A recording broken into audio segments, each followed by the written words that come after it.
If you're a facilities manager at a warehouse and your HVAC system goes down, it can turn up the heat, literally. But don't sweat it, Grainger has you covered. Grainger offers over 1 million industrial-grade products for all your operations, including warehouse HVAC maintenance. And even better, they offer access to experts and fast delivery, so you and your warehouse can both keep your cool.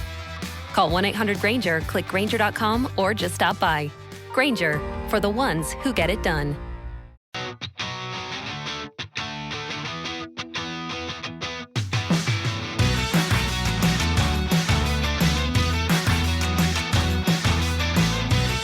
Welcome back to Rams Up, your favorite LA Rams podcast.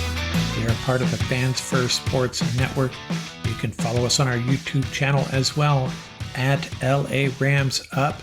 I'm your host, Mark. I'll be joined occasionally by my football gurus, Paul and Ian. Let's get to it.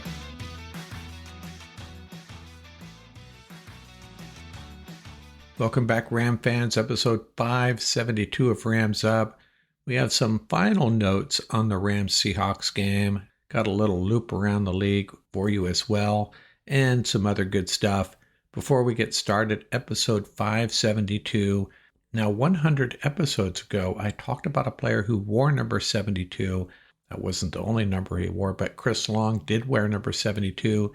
This episode, I'm going to talk about another player who wore number 72, kind of overshadowed by his big brother. That would be Phil Olsen, another defensive tackle, younger brother of Merlin Olsen, also played at Utah State, played for the Rams for 4 years and then the Broncos for 2 years. For the Rams, 52 games, 15 starts.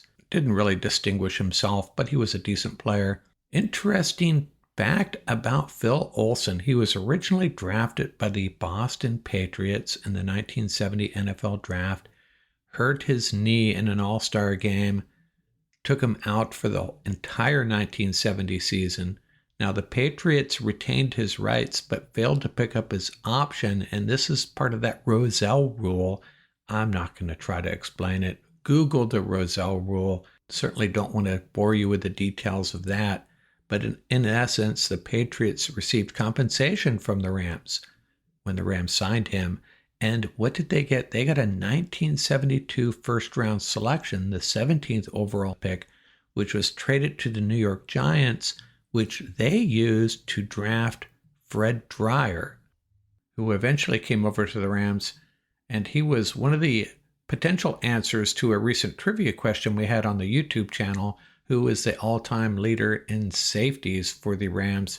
The answer was Kevin Greene. Fred Dryer, a lot of people thought it was him because he had 2 safeties in a game, but Kevin Greene had 1 more safety in his Rams career.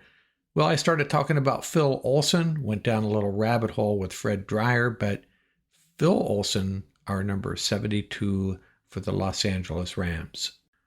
Hey, we did get some good news on Josh Wallace. It was right there in that interview with Sean McVay on the Rams website, saying that he's going to be okay. Left the field with a lower leg contusion. Man, that's really good news for this Rams secondary. As I mentioned yesterday, with Darion Kendrick, Trey Tomlinson out for the year, we need Josh Wallace. But I have to say, carted off the field, lower leg contusion, Jack Youngblood might want to have a word with you. Speaking of cornerbacks, the Trey White experiment is over. The former Pro Bowler traded from the Rams to the Ravens for a 2026 7th-round draft pick. Pretty measly return, I suppose, but I like that more than flipping a 7th into a 6th. Some of these shenanigans that Snead has pulled in the past. So Rams will be rolling with Charles Woods, Josh Wallace, Kobe Durant, Darius Williams, still a pretty good crew there, but Trey White, good luck in Baltimore. Hey, maybe we will see him in the Super Bowl. One more bit of player news. Joseph Noteboom has indeed been activated, so we will likely see him as our starting right tackle Monday night against the Dolphins, unless Sean McVay opts to go with Warren McClendon. I think it's going to be Noteboom, though. Hey, you all know how I feel about Pro Football Focus ratings, their grades. Well, maybe you don't know because I don't know. I haven't decided myself, but I'll share some grades from the Rams-Seahawks game Leading the way for the Rams, Cam Kinchens, 87.8, Kevin Dotson, 86.9, Demarcus Robinson, 86.5. In the 70s, Bobby Brown, Cooper Kupp, Jalen McCullough, Bo Limmer, and Darius Williams. And then in the low 60s, and this is where I just go WTF, Braden Fisk. So what do we say about that? Man, I can't wait to hear what Ian and Paul have to say about Braden Fisk in this game. He looked like he was tearing it up, a phenom, dominating the guy across the line from him all game long. Maybe I missed something, but these grades are just kind of strange. Bobby Brown, hey, he had a decent game, grading out better than Braden Fisk. That's all I'm going to say about that. And, I said I was going to talk a little bit more about Bo Limmer. This is from the 33rd team on Twitter, on X. The lowest pressure rates allowed by rookie offensive linemen in Week 9. Minimum 10 pass blocking snaps. Number 1, Bo Limmer, 44 pass snaps, 0 pressures, leading the way. Right with him was Jackson Powers Johnson. He allowed 0 as well. He's the Raiders rookie, but he had fewer pass snaps, 39. Brandon Coleman, Commanders offensive lineman, 0 pressures. He only had 25 snaps. And Roger Rosengarten, Ravens rookie, also 0 pressures allowed, only 22 snaps though. Hey, speaking of snaps, let's review the snap counts from that Rams-Seahawks game. A couple of things stood out. One thing that stood out to me, Davis Allen led the tight ends in snaps with 42, just over half the snaps. Colby Parkinson, 32 snaps. Hunter Long, 26. So they're obviously bringing some 12 personnel. Warren McClendon was in for 19 snaps after Havenstein went down. Xavier Smith and Blake Corum only 1 snap apiece. Thought they'd be getting X-Men involved a little bit more, especially after Puka went down. I know they're different types of receivers, but it would have seemed like a good opportunity to get X involved. Puka, of course, was limited to 27 snaps before getting ejected, and maybe that's all for the better. Rest that knee a little bit. On the defensive side, only 1 player was in for every snap, and that was Quentin Lake. Kobe Durant missed 1 snap. Christian Roseboom and Darius Williams missed 2 snaps apiece. Ahkello Witherspoon, his snap count bounced back. He was in for 67 snaps. Cameron Kinchens, 41 snaps, just over half. Cameron Curl, 40 snaps. So there was some load management going on there for Cameron Curl. Jake Hummel, 7 snaps. Omar Spates, only 5 snaps, made his presence known. And Nick Hampton with just 3 snaps. One of those snaps managed to knock a pass down. And Josh Wallace, 3 snaps. And I know he had at least 1 pass defended in the end zone. Jonah Williams, he got in for 1 snap. How does that happen? How does a rotational defensive lineman get in for 1 snap? Just curious. Maybe it was that 4th down play. That's probably what it was. Maybe need to review the tape on that. Now, I'll hand out some game balls here. This is really difficult because so many players had an impact on this game. I'm going to give a game ball to both groups in the trenches, up front, defensive line, and the offensive line. Now, the run game wasn't going for us, but to keep Matthew Stafford completely clean, very impressive. And hey, we got to give one to Cam Kinchens, a guy that has kind of struggled in his rookie year, taking some heat from Ram fans, apparently being outplayed by Jalen McCullough, gets into the game and makes 2 giant plays, kind of just being in the right place at the right time. One ball, Byron Young brushed Geno Smith's arm as he was throwing, and then the other one, tight end, got grabbed a little bit by Braden Fisk, creating the opportunity for Kinchens. But hey, still, you cannot understate the impact Cam Kinchens had on this game.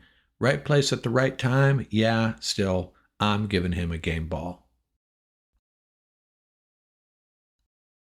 Hey, let's get through my Week 9 loop around the league. And moving forward, I'm going to spend less time on games that I just think aren't very important. There was a couple this week, but there were some impactful games. The LA Chargers beat the Browns 27-10. The Chargers improved to 5-3.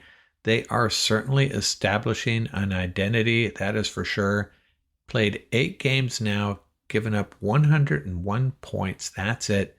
Now, last week, Jameis Winston led an upset of the Ravens. This week, 3 interceptions, including 1 in the end zone. Chargers also blocked a field goal. Browns' only score came with 44 seconds left, so this Chargers defense is something to behold.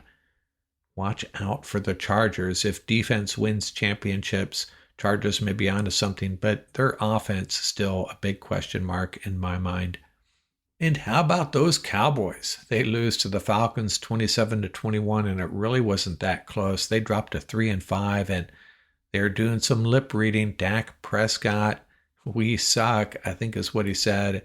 Falcons improved to 6-3. And remember, they have an extremely easy schedule, and this game wasn't supposed to be one of the easy ones, but it was. So Falcons in really good shape. Cowboys got a late TD to make it look closer than it really was. This was a really poor outing for the Cowboys, and I think their coach is in trouble. He should have been in trouble for a while. Just don't know if Jerry can pull the trigger. Ravens 41, Broncos 10. This is a good Broncos defense, but they got put to the test. I thought for sure they were going to cover. I think they got like 9.5 points. So that was a bad pick by me. Lamar Jackson had a perfect passer rating. Derrick Henry, 2 TDs. This is a game where the Broncos offense is just going to have to keep up, and they could not.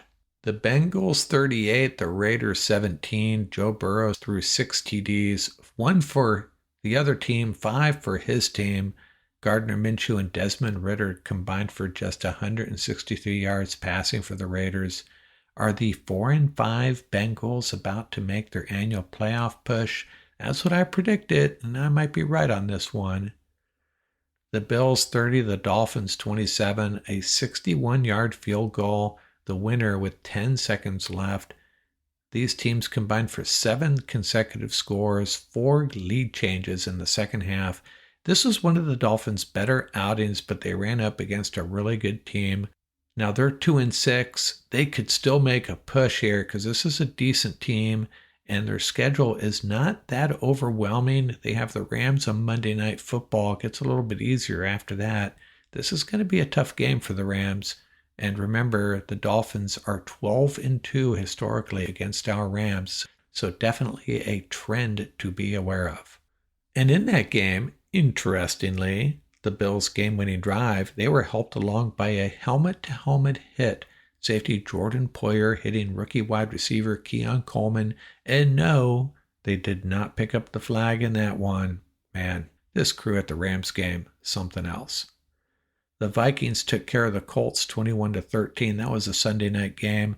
Minnesota breaks their 2-game losing streak. Man, they needed a win badly in that tough NFC North. They overcame an early 7-0 lead. That was courtesy of a strip sack on Sam Darnold, returned for a touchdown.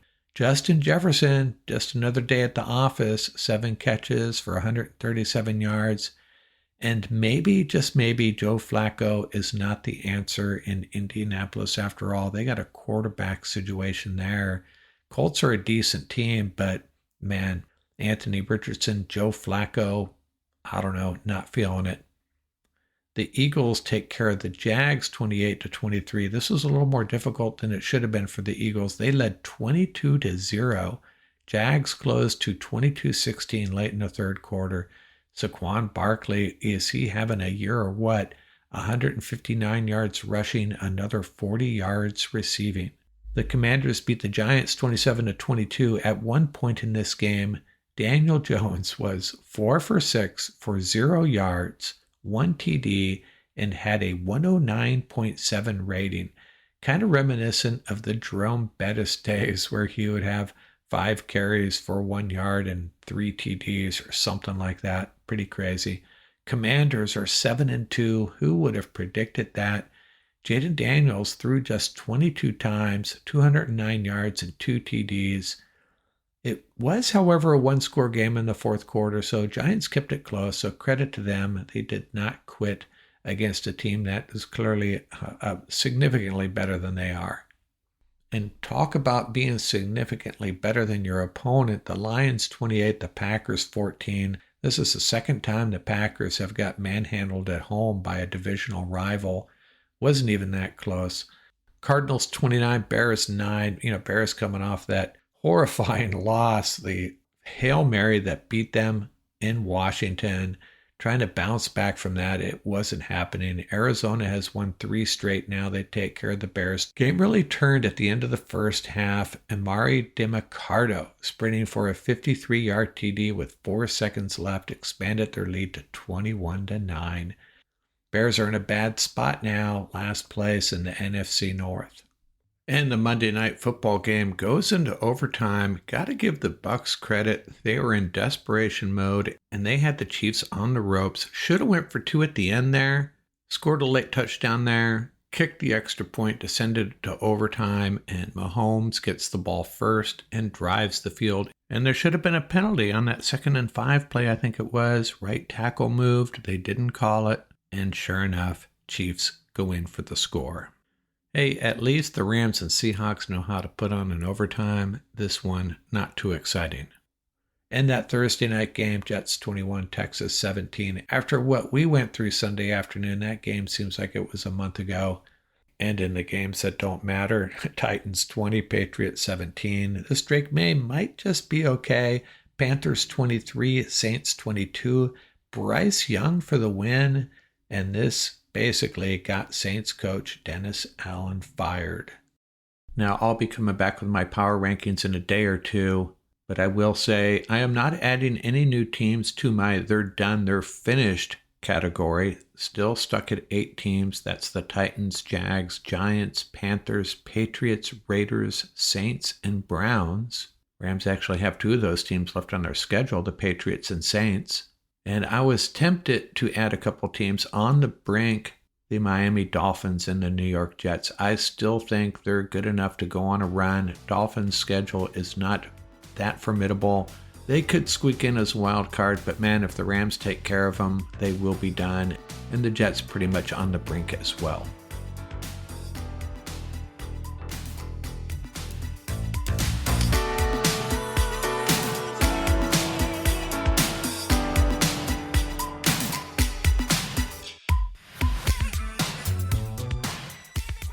That's going to do it for this episode. Remember, you can reach us at ramsuppodcast@gmail.com. And don't forget about our YouTube channel. Our handle is at laramsup.com.